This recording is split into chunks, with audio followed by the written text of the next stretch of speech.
నమస్కారం. ఈటీవీ 360కి స్వాగతం. ముందుగా ప్రధానాంశాలు. పల్లె పల్లెలో సంక్రాంతి సందడి, బంధుమిత్రులు పిండి వంటలతో వేడుకలు.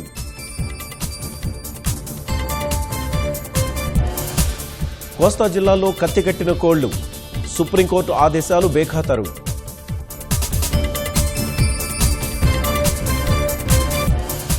ఊరూరా హుషారుగా సంప్రదాయ క్రీడలు, పోటాపోటీగా సత్తా చాటిన యువకులు.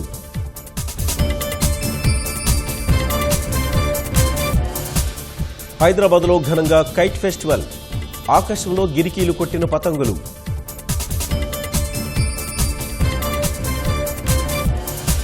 సుప్రీంకోర్టు వివాద పరిష్కారానికి బార్ కౌన్సిల్ ప్రయత్నాలు, జస్టిస్ చలమేశ్వర్ సహా న్యాయమూర్తులతో చర్చలు.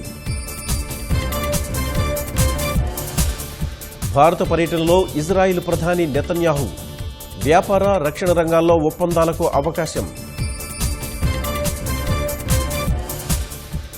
జూనియర్ ప్రపంచ కప్ క్రికెట్లో భారత్ బోణి, ఆసీస్పై 100 పరుగులతో ఘన విజయం. శబరిమలలో మకర జ్యోతి దర్శనం, ఆలయానికి పోటెత్తిన అయ్యప్పలు.